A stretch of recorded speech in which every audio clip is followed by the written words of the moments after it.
시편 28편 7절에서 8절의 말씀으로 하나님은 나의 도움이시라, 이 말씀의 제목으로 함께 은혜를 나누고자 합니다.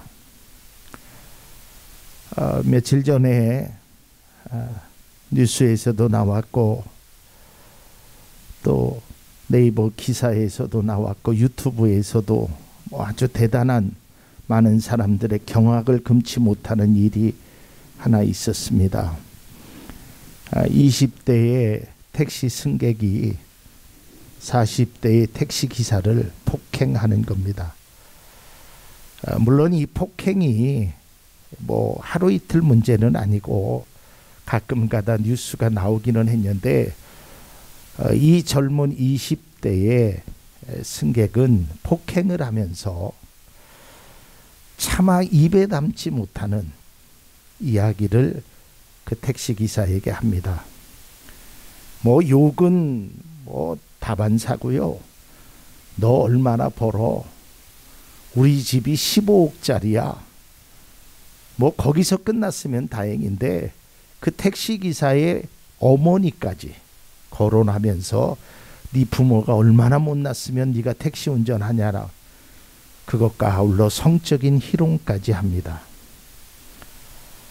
이 택시기사가 폭행을 당해서 앞니빨이 부러지고, 그 사람이 그런 욕을 함에 있어서도 이 택시기사는 아무런 반응을 하지 못합니다. 왜냐하면 힘이 없기 때문에. 말을 할수록 폭행은 이어지기 때문에 결국 이 사람은 큰 상처를 받습니다. 이가 부러지는 상처를 당할 뿐만 아니라 마음의 상처까지 입게 됐죠. 나를 욕하는 건 괜찮지만 내 부모나 내 자녀를 욕을 하면 얼마나 마음이 아프겠습니까?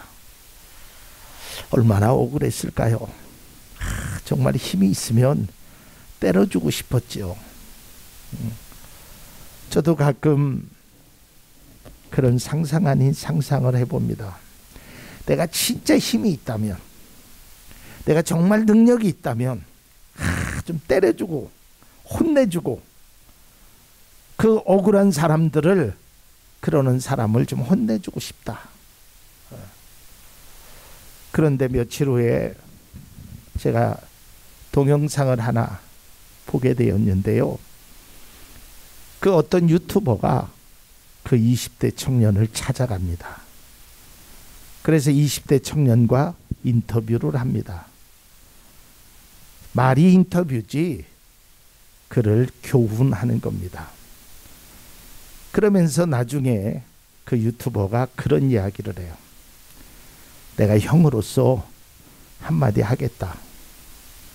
너 인생 그렇게 살지 말아라. 그러면서 막 혼을 내는 거예요. 그런데 막 그렇게 격분하고 택시기사를 때렸을 때 그렇게 흥분했던 그 젊은 청년이 그 앞에서는요, 아주 순한 양처럼, 예, 제가 잘못했습니다. 너 가서 사과해. 예, 무릎 꿇고 사과하겠습니다. 너 앞으로 쓸데없는 짓 하면 내가 가만히 안 둬. 예, 다시는 안 그러겠습니다. 제가 그 동영상을 보는데요, 막 기분이 짜릿하더라고요. 속이 다 시원하더라고요. 에이, 못된 놈. 에이, 나쁜 놈. 그러면서 너도 한번 그렇게 혼나봐라. 여러분, 세상의 사람들은요, 이처럼 양육강식의 모습을 보입니다. 자기보다 약한 사람에게는요, 뭐 폭행, 폭언 자기 마음대로 해요. 그런데 자기보다 강한 사람 앞에서는요, 아주 쥐죽은 듯이 있어요. 그 두 개의 장면을 제가 동시에 봤거든요.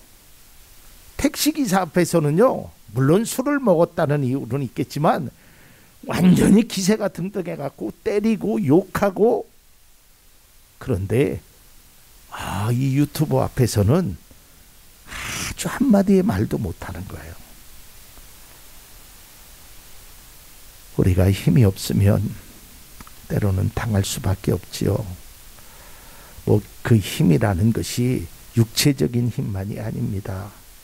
정신적인 것도 그렇고요. 특별히 물질의 힘 앞에서는 제가 예전에 그런 거를 경험해 보았어요. 예전에 직장 다닐 때는요, 카드 회사에서 고객님 돈 필요하시면 돈 쓰세요 하고 얼마나 그냥 좋은 말로 이렇게 막 감언이설하면서, 근데 나중에 그 돈을 좀 늦게 갚거나 못 갚잖아요. 그 다음부터는 싹 돌변해서 고객님도 아니에요, 아저씨로 변하더라고요. 그래 놓고 조롱하는 거예요. 능력 없으면 돈을 쓰지 말지. 그렇게 돈으로 사람을 억압하는 그 일도 세상에 있습니다. 그런데 말씀을 준비하면서 이런 것이 세상에 있는 것만 아니라 성경 속에서도 몇 군데 나와 있는 것을 볼 수 있습니다. 열왕기하 18장에 보면 히스기야 왕 때입니다. 그 아수르의 왕 사네립이 이제 유다의 견고한 성읍을 치려고 올라옵니다. 이때 히스기야가 그 대군을 끌고 온 아수르 왕에게 이렇게 행동을 합니다. 열왕기하 18장 14절에서 16절. 유다의 왕 히스기야가 라기스로 사람을 보내 아수르 왕에게 이르되 내가 범죄하였나이다. 나를 떠나 돌아가소서. 왕이 내게 지으신 것을 내가 당하리이다 하였더니 아수르 왕이 곧 은 300달란트와 근 30달란트를 정하여 유다 왕 히스기야에게 내게 한지라. 히스기야가 이에 여호와의 성전과 왕궁 곳간에 있는 은을 다 주었고, 또 그때의 유다 왕 히스기야가 여호와의 성전 문의 금과 자기가 모든 기둥에 입힌 금을 벗겨 모두 아수르 왕에게 주었더라. 힘이 없으니까 쳐들어왔는데요, 이 히스기야가 이렇게 얘기합니다. 내가 잘못했습니다. 아니, 히스기야가 잘못한 게 하나도 없어요. 그런데도 약하니까. 왜냐하면 당시에 이 아수르의 힘은 대단했거든요. 북왕국 이스라엘도 아수르에 의해서 무너졌어요. 그러니까 비굴할 수밖에 없어요. 우리가 힘이 없으니까 내가 잘못했습니다. 제발 돌아가 주십시오. 제발 우리만은 좀 용서해 주십시오. 나만은 좀 봐주십시오. 히스기야 왕이 그렇게 행해요. 그러니까 아수르 왕이 요구하지요. 은 300달란트와 금 30달란트를 달라고. 이거는요, 어마어마한 요구예요. 그래도 어떻게 해요? 들어줄 수밖에 없지. 왜요? 힘이 약하니까, 능력이 없으니까. 그래서 가진 거는 없고요. 그러니까 막 성전 문에 있는 기둥에 있는 금으로 입힌 거 다 벗겨가지고 그들이 요구하는 은 300달란트와 금 30달란트를 줍니다. 그것으로 끝났을까요? 아니에요. 그것을 받은 이 아수르 왕은 그걸 받은 후에 다시 전쟁을 하러 올라옵니다. 이때 아수르 왕의 부하가 랍사게라라는 사람이 있습니다. 그가 사람들에게 이야기합니다. 너희 왕 히스기야에게 이렇게 전해라라는 거예요. 그것이 열왕기하 18장 20절에 나옵니다. 전쟁을 할 전술도 없고 군사도 없으면서 입으로만 전쟁을 할 수 있다고 생각하느냐? 내가 지금 누구를 믿고 나에게 반역하느냐? 군대 장관이요, 왕에게 이야기하는 거예요. 너 힘도 없지? 아무것도 없지? 그러니까 까불지 마. 여러분, 이 이야기를 들은 왕이 얼마나 마음이 아팠겠어요. 진짜 힘이 있으면 가서 때려주고 싶겠죠. 아마 억장이 무너졌을 겁니다. 당장이라도 나가서 랍사게를 물리치고 싶지만 힘이 없어요. 여러분, 그 앞서 얘기했지만 40대의 그 택시기사도 자기가 힘이 있고 능력이 있었다면 때렸겠지요. 그러나 힘은 있을지 모르지만 만약에 때려가지고 잘못되면 그 경제적인 보상을 해줘야 하기 때문에 못했을 수도 있죠. 히스기야 왕의 마음은 이랬단 말이에요. 또 하나의 장면이 있습니다. 우리가 잘 아는 골리앗의 이야기입니다. 여러분, 골리앗이 블레셋 장군이었죠. 그가 이스라엘을 쳐들어옵니다. 근데 블레셋이요, 워낙 이 덩치가 이건 사람으로서는 감히 게임이 안 되는 거예요. 아마 초등학교와 서장훈처럼 큰 사람과 이게 무슨 싸움이 되겠습니까? 이때 골리앗이 이렇게 이야기합니다. 사무엘상 17장 10절에서 11. 그 블레셋 사람이 또 이르되 내가 오늘 이스라엘 군대를 모욕하였으니 사람을 보내어 나와 더불어 싸우게 하라 한지라. 사울과 온 이스라엘이 블레셋 사람이 이 말을 듣고 놀라 크게 두려워하니라. 이 말은 뭐예요? 내가 너희들을 놀렸으니까, 모욕했으니까 자신 있으면 나와라, 나하고 싸우자라는 거예요. 이 말을 듣고 이스라엘 백성들이 놀래지요. 도망가지요. 참 얼마나 억울하겠어요. 이스라엘 사람들은 골리앗이라는 한 사람을 보고 두려워합니다. 왜냐하면 자신들의 힘으로 도저히 이길 수 없는 상대라고 느꼈기 때문입니다. 아니, 싸울 생각조차도 하지 못합니다. 그저 도망가는 신세가 됩니다. 그리고 또 하나의 장면을 보면 고라자손이라고 있습니다. 고라자손이 어려움을 당하죠. 특별히 어떤 어려움보다 그들이 포로 생활을 하게 됩니다. 이때 사람들이 그들에게 이렇게 그 고라자손을 향하여 아주 조롱하는 말을 합니다. 야, 니들이 무슨 하나님의 자손 맞어? 찬양하고 기도한다고 해서. 그래서 고라자손이 이렇게 시편에서 자신의 심정을 토로합니다. 그것이 시편 42편 10절의 말씀입니다. 원수들이 날마다 나를 보고 내 하나님이 어디에 있느냐 하고 빈정대니 그 조롱소리가 나의 뼈를 부수는구나. 빈정거리는 거예요. 너 돈 없지? 무시하는 거예요. 세상은 그래요.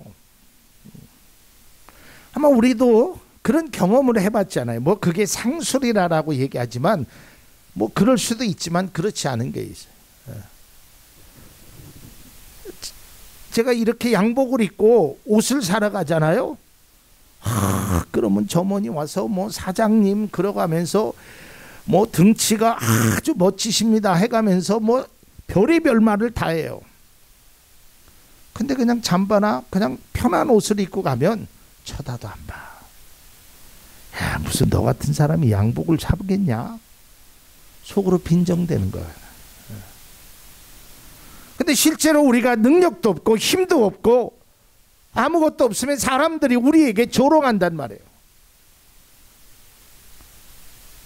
예수를 믿으면 뭐하니? 교회를 다니면 뭐하니? 돈도 없으면서 능력도 없으면서.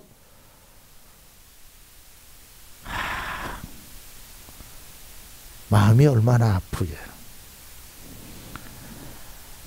아수르의 대군과 랍사게의 조롱에 속수무책이었던 히스기야 왕, 골리앗의 모습과 모욕에 두려워 떨고 있는 이스라엘 백성들, 원수들의 빈정된 말에 낙심과 불안해하는 고라 자손들, 이들의 공통점이 무엇일까요?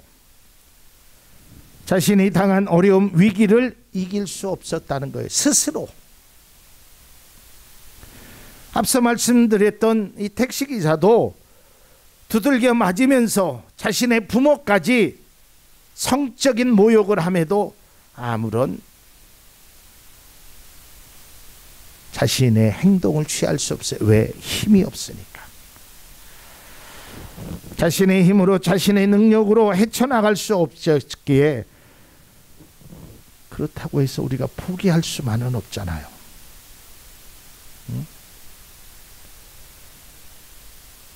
우리도 마찬가지예요. 우리가 스스로 해결할 수 없는 문제들이 얼마나 많이 있습니까?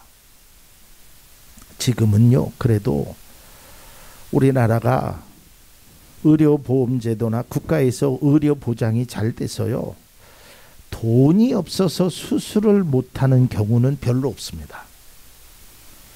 그러나 몇 년 전만 해도요, 다 죽어가는 환자에도 돈이 없으면 수술을 안 해줘요. 근데 지금은 국가에서 지원을 해줍니다. 그러니까 죽는 것을 알지만 돈이 없으니까, 능력이 없으니까 죽을 수밖에 없었던 사람들도 있었단 말이에요. 저 사람이 무시와 빈정대는 말을 내가 어떻게 할 수 없었기에 그저 혼자 속으로 끙끙끙끙 앓을 때가 있었단 말이에요. 그래서 여기 계신 모든 분들에게 화병이 있는 거예요.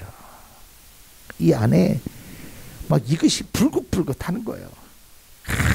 내가 돈이 있으면 어떤 재벌 회장처럼 너 나한테 한 대 내가 1,000만 원씩 줄게. 그래갖고 야구방망이로 갔다가 때리고 싶기도 하죠. 속상하죠. 그때 안 되는 거예요. 내가 힘이 없으니까. 이럴 때 우리에게 꼭 필요한 것이 있죠. 그것이 바로 누군가의 도움인 것입니다. 여러분, 우리가 힘이 없을 때 누군가의 도움이 필요합니다. 그것이 사람이 될 수도 있고요, 그것이 돈이 될 수도 있고요, 그것이 어떠한 환경이 될 수도 있습니다. 그래서 우리는 도움을 청할 수밖에 없어요. 그래서 밤길에 여자가 혼자 가서 무서울 때는 경찰의 도움을 받는 거 아니겠어요? 그리고 또 내가 억울한 일을 당하면, 또 우리 집에 불이 났을 때 내가 끄지 못할 때는 또 국가기관의 도움을 받는 겁니다. 뭐 구급차의 도움을 받기도 하고, 누군가의 도움이 우리는 다 필요한 사람입니다. 그래서 이 세상 누구도 도움이 없이 살아갈 수 있는 사람은 아무도 없다고 합니다. 자, 그러면 말씀으로 돌아가서 랍사게의 그 모진 말을 들었던 히스기야, 또 골리앗 앞에 벌벌벌벌 떨고 있었던 이스라엘 군사들, 그리고 내 하나님이 어디 있느냐라고 조롱의 소리를 들었음에도 불구하고 아무런 응대도 하지 못했던 고라자손들의 결과는 어떻게 됐을까요? 하나하나 결과를 좀 보도록 하겠습니다. 열왕기하 19장 35절입니다. 자, 히스기야 왕입니다. 이 밤에 여호와의 사자가 나와서 아수르 진영에서 군사 18만 5천 명을 친지라. 아침에 일찍이 일어나 보니 다 송장이 되었더라. 그렇게 랍사게가 큰 소리치고, 야, 니들이 싸울 힘이 있느냐, 능력이 있느냐라고 했는데, 하나님께서 그 아침에 18만 5천 명이 다 송장이 됩니다. 다 죽음을 맞게 되죠. 자, 그 다음에 우리가 잘 아는 골리앗입니다. 골리앗은 어떻게 됐을까요? 사무엘상 17장 51절입니다. 다윗이 달려가 블레셋 사람을 밟고 그의 칼을 그 칼집에서 빼내어 그 칼로 그를 죽이고 그의 머리를 빼니 블레셋 사람이 자기 용사의 죽음을 보고 도망하니라. 우리가 잘 아는 대로 물맷돌로 맞아서 죽었지요. 쓰러졌지요. 그 다음에 고라자선입니다. 시편 42편 11절입니다. 내 영혼아, 내가 어찌하여 낙심하며 어찌하여 내 속에 불안하여 하고, 너는 하나님께 소망을 두라. 그가 나타나 도우심으로 말미암아 내 하나님을 여전히 찬송하리로다. 불안하고 낙심했는데 도우심으로 말미암았다.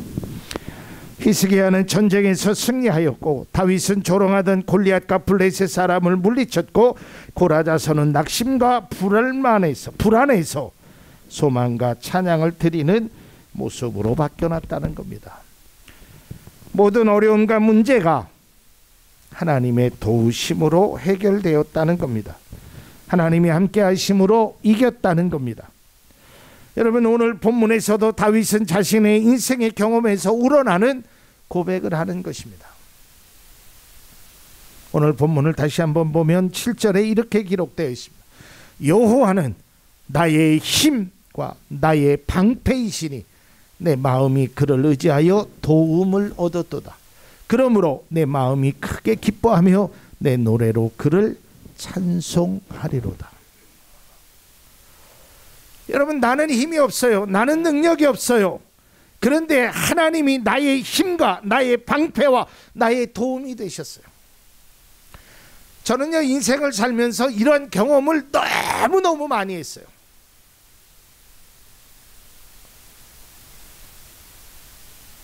제가 지금은 이렇게 덩치가 좀 크지만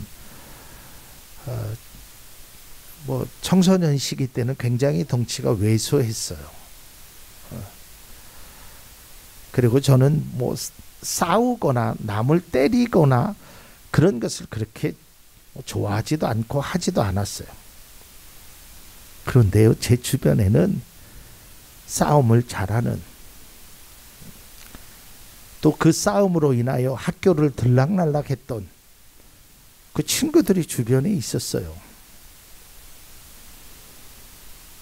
그런데요, 저는 그것이 하나님의 도우심이라고 생각합니다. 그 힘이 있고 그 화가 나면 말보다 주먹이 앞장섰던 그들과 함께 생활을 했지만 그 누구도 저의 몸에 손을 대는 자가 없었어요. 정말이에요. 오히려 소위 말하는 보스라는 사람이 저는 왜 그랬는지 몰라요. 그분이 선포를 합니다. 그 누구도 저는 그때 조그만 아이였었죠. 현구의 몸에 손을 대지 말아라. 그리고 현구가 교회 가는 것을 허락해라. 그래야 우리도 천국을 갈 수 있을 것 아니냐. 그 말을 했어요. 그래서 저는 험한 세상에서 그들과 함께 살면서도 몸에 상처 한번 누구도 나에게 손을 대지 않았어요. 물론 그 보스가 저를 잘 봤기 때문에도 있지만 저는 하나님의 도우심이라고 믿습니다. 또 그 외에도 상황마다 어려움과 환난 속에서 그 하나님의 도우심이 없었더라면 저는 이 자리에 아마 설 수 없었을 겁니다. 아마 여기 계신 분들도 마찬가지입니다. 하나님이 제가 이뻐서 도우시는 것이 아니에요. 다 여기 계신 장로님, 권사님, 안수집사님들도 하나님의 도우심이 분명히 있다는 것을 믿으시길 바랍니다. 그리고 우리는 세상의 도움도 필요하지만 먼저 그 하나님 앞에 나의 도움을 청해야 합니다. 하나님이 나의 힘과 나의 방패가 되는 것을 깨달아야 합니다. 신앙은 여기서부터 출발해야 합니다. 하나님이 나의 힘이 되지. 세상은 돈이 힘이라고 합니다. 세상은 권력이 힘이라고 합니다. 그러나 여러분 보았잖아요. 돈이 영원한 힘이 될 수 없어요. 권력이 영원한 힘이 될 수 없어요. 우리나라의 최고의 권력자들이 지금 어디 있습니까? 그들이 가지고 있는 그 권력이 오히려 그를 싸늘한 감방으로, 이것이 권력이에요. 우리에게 돈이라는 것이 필요합니다. 권력이라는 것이 필요합니다. 그러나 그것이 하나님의 도우심보다 먼저가 되어서는 안 됩니다. 돈이 필요하십니까? 건강이 필요하십니까? 먼저 하나님 앞에 도우심을 청할 수 있기를 바랍니다.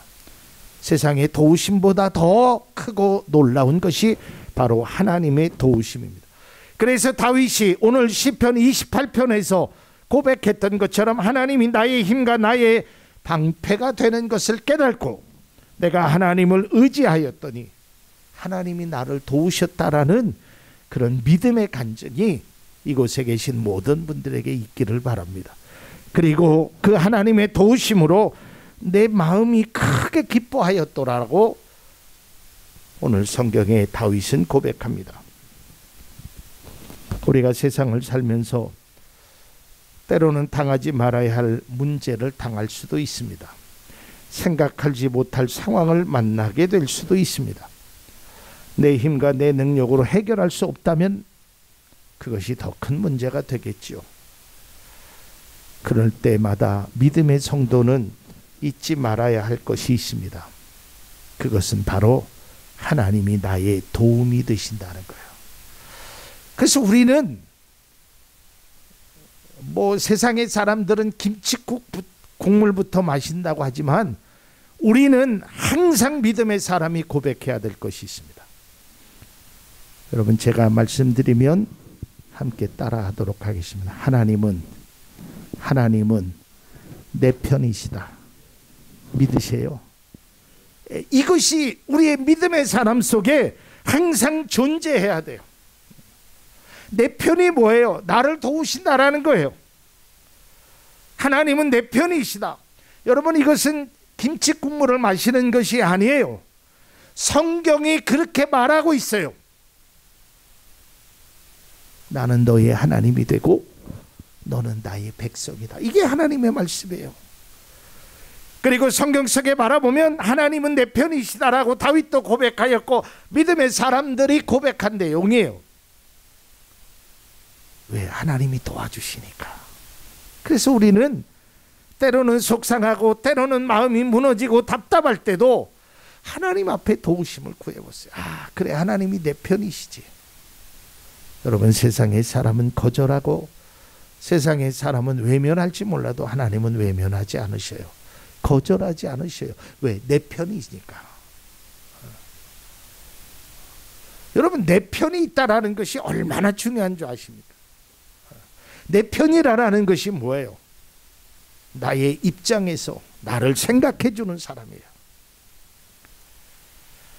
그래서 우리는 언제나 어디서나 하나님의 도우심을 바라보며 그 도우심을 의지해야 합니다. 그래서 성경은 이렇게 말씀하고 있습니다. 이사야서 31장 1절입니다. 도움을 구하러 애굽으로 내려가는 자들은 화 있을진저 그들은 말을 의지하며 병거의 많음과 마병의 심히 강함을 의지하고 이스라엘의 거룩하신 이를 앙모하지 아니하며 여호와를 구하지 아니하나니. 여러분, 도움을 구하러 애굽으로 내려가는 자가 화가 있다 그랬어요.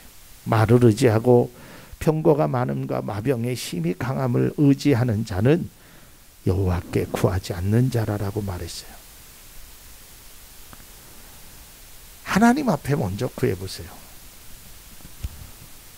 저는 짧게는 목회를 하면서 또 길게는 제 인생 전체를 바라보면서 어쩌면 그 하나님의 도우심이 그렇게 상황에 따라서 도와주시는지 그 은혜를 고백하지 않을 수 없어요. 제가 이뻐서 아니에요. 제가 뭘 특별해서 아니에요. 모든 게 다 하나님의 은혜입니다. 우리는 아마 이곳에 계신 모든 분들은 분명히 도움이 필요할 겁니다. 그것이 물질이 되었던 그것이 상황이 되었던 어떤 도움이 필요해요. 그 도움을 인간적인 지혜와 인간적인 방법으로 행하기 전에 먼저 하나님께 구하십시오. 하나님 앞에 기도하십시오. 여러분, 제가 시간이 짧아서 다 보지 못했지만 랍사게가 히스기야 왕을 그렇게 조롱했을 때 히스기야 왕이 뭐 했겠어요? 할 수 있는 게 뭐가 있어요? 하나님 앞에 기도했어요. 그러니까 그 아침에 하나님이 18만 5천 명을 싹 죽이는 거예요. 오늘 이사야서 31장 1절의 말씀, 도움을 구하러 애굽으로 내려가. 도움을 구하려고 금 30과 은 300을 줬잖아요. 그래도 소용없어요. 그것이 문제가 해결되지 않았어요. 하나님께 도움을 구하세요. 우리는 세상의 도움을 구하기 전에 먼저 하나님께 도움을 구해야 합니다. 그래서 믿음의 사람의 고백은 이러해야 합니다. 시편 20편 7절입니다. 어떤 사람은 병거, 어떤 사람은 말을 의지하나 우리는 여호와 우리 하나님의 이름을 자랑하리로다. 세상을 의지하기보다 하나님을 먼저 우리 하나님을 자랑하는 그런 믿음의 모습. 사랑하는 성도 여러분, 하나님이 나의 도움이시고 하나님이 내 편이시다라고 정말 믿어지시기를 바랍니다. 그러면 하나님이 사망의 음침한 골짜기를 가도요 거기서도 지켜주시고요, 푸른 초장 쉴 만한 물가로 인도하시고 내 평생에 가는 길에 하나님의 도우심을 통하여 우리의 모든 문제들이 그리스도 예수 안에서 해결받고 놀라운 반전이 이루어지기를 간절히 소망합니다. 항상 마음속에 다짐하십시오. 하나님이 나의 도움이시다. 하나님은 내 편이시다. 그것을 믿고 자랑하는 것이 믿음의 모습이며 그리스도인의 실천이 되어야 합니다.